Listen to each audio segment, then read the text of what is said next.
அஸ்ஸலாமு அலைக்கும் வரஹ்மத்துல்லாஹி வபரகாத்துஹு. உலகத்துல நாம் வாழும் ஒவ்வொரு கணமும், நம்மை சுற்றி பார்க்கும் ஒவ்வொரு காட்சியும் ஒரு ஆச்சரியமான கேள்வியை உருவாக்குகிறது. இவையெல்லாம் எப்படி உருவாயின? யார் இவற்றுக்கெல்லாம் காரணம்? நாம் சுவாசிக்கும் காற்று, நம்மை தாங்கும் பூமி, விண்ணில் மிதக்கும் கோடானு கோடி நட்சத்திரங்கள், நம் உடலின் ஒவ்வொரு அசைவும், இவை அனைத்தும் ஒரு மிகப்பெரிய சக்திக்குச் சாட்சிகள். அந்த சக்திக்கு எண்ணற்ற பெயர்கள் இருந்தாலும், மிக அடிப்படையானதும் ஆழமானதுமான ஒரு பெயர்தான் அல்காலிக். இந்த பேர் என்ன அர்த்தம் சொல்லுதுன்னா, எல்லாவற்றையும் படைத்தவன் அல்லது உருவாக்கியவன் அப்படின்னு அர்த்தம்.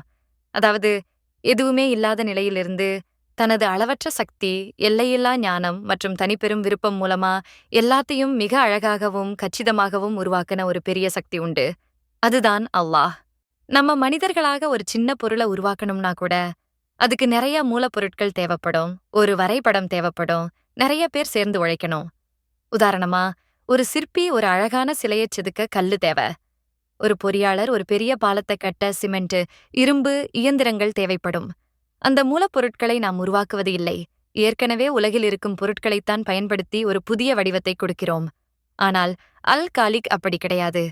அவனுக்கு எந்த மூலப்பொருளும் தேவையில்ல, எந்த உதவியும் தேவையில்ல, யார்கிட்டயும் ஆலோசனை கேட்க தேவையில்ல.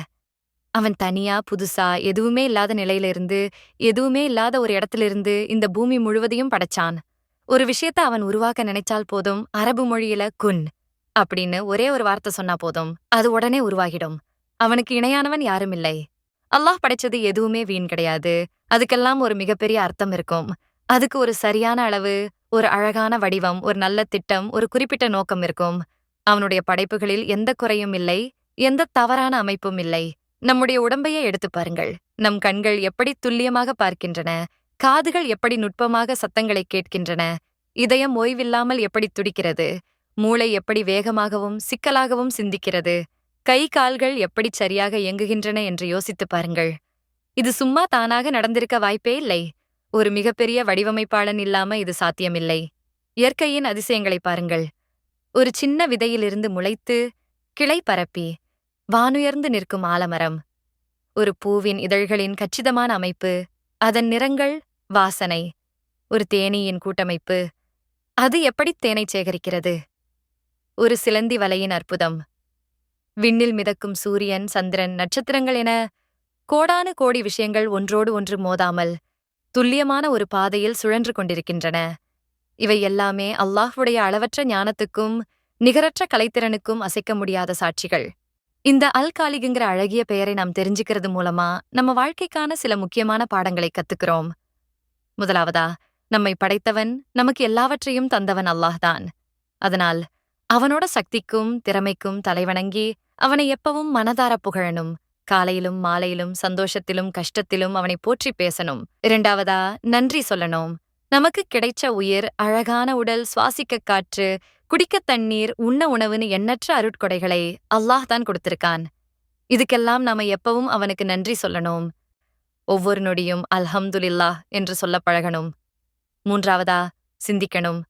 நம்ம சுத்தி இருக்கிற படைப்புகளை பார்த்து ஆழ்ந்து சிந்திச்சு பார்க்கணும்.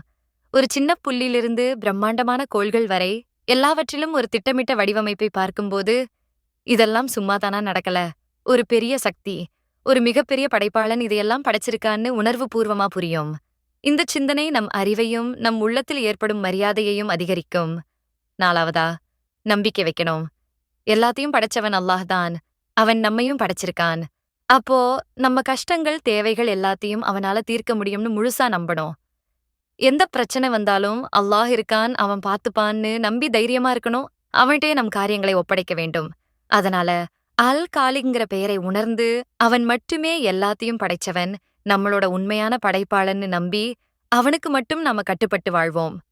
அவன் சொல்ற மாதிரி நடந்து ஒரு நல்ல அமைதியான அர்த்தமுள்ள வாழ்க்கை வாழ்வோம். இன்ஷா அல்லாஹ்.